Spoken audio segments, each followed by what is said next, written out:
Olá, segundo ano! Vamos lá para a nossa segunda aula de hoje, aula de matemática, não é? Então, nós vamos aprender um pouquinho sobre metade e sobre a terça parte. Então, nós vamos ver um exemplo aí no livro de vocês, na página 192, tá bom? Vamos ver o exemplo? Tem esse exemplo para vocês observarem, tá certo? Então, aqui, ó, Jorge, ele tem 6 carrinhos. Tá vendo? 6 carrinhos. E Beto, ele tem 3 carrinhos. Então, Beto tem a metade de carrinhos que Jorge tem, né? 3 é a metade de 6. E para encontrarmos, né, a metade de uma quantidade, a gente basta dividir por 2, né? Basta dividir o número por 2. Que nem, por exemplo, não é? 6 dividido para 2 é igual a 3. E vamos ver como a gente encontra a terça parte, não é? A terça parte de um número, basta a gente dividir por 3. Aí encontra a terça parte. Aí no livro de vocês tem o exemplo das laranjas. Então, no outro exemplo, né, para descobrir a terça parte, Dona Elisa, ela tem 6 laranjas, não é? E ela quer dar a terça parte das laranjas dela para a vizinha. Então, ela vai dividir as laranjas em 2, né? Então, ela vai dividir em 3, né? Ó, 1, 2, 3.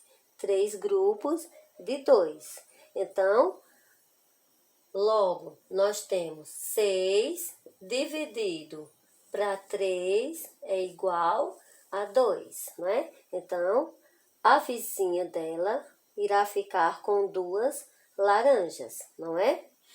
Esse sinal é de dividir, né? Divisão. E nós também temos esse sinal. Podemos fazer só assim também, tá certo? 3 dividido, 6 dividido para 3 é igual a 2, tá bom? Esse sinal é de divisão e esse também é o sinal de divisão também, tá certo?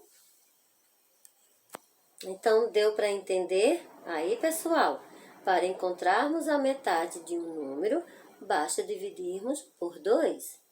E para encontrar a terça parte de um número, basta dividir por 3, tá bom?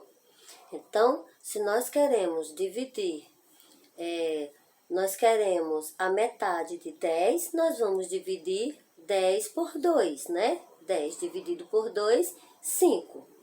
Se nós queremos a terça parte do número 9, né? Saber quanto é a terça parte do número 9, basta dividir o número 9 por 3, né? Então, 3, 9 dividido para 3 é igual a 3. Portanto, 3 vezes 3 é igual a 9, não é? Então, vamos praticar um pouquinho na atividade. Vamos lá? Então, já na atividade, no 1, pede para você calcular, não é? Então, calcular a metade de 8. Quanto é a metade de 8? Você vai dividir 8 por 2, não é? Porque a metade divide por 2. 8 dividido para 2 é igual a 4, não é? Então, 8, a metade de 8 é igual a 4. E na letra B é a terça parte de 9. Pede para você calcular. Então, você vai dividir, tanto faz esse como esse, viu, pessoal? Esse também é o sinal de divisão, tá certo? Vai dividir o 9 por 3, porque está pedindo para você calcular a terça parte do 9. Então, a terça parte é dividido por 3. Então, vamos lá. 9 dividido para 3 é igual a 3. Então, a terça parte do 9 é igual a 3. E então, pessoal, é dessa forma que vocês irão fazer o restante da atividade, tá bom? Quando pede a metade, vocês dividem por 2. E quando pedir a terça parte, vocês dividem o número por 3, tá certo? Espero que vocês tenham entendido, tá certo? Para vocês terminarem de fazer as outras questões, tá? Então, beijos e um ótimo aprendizado.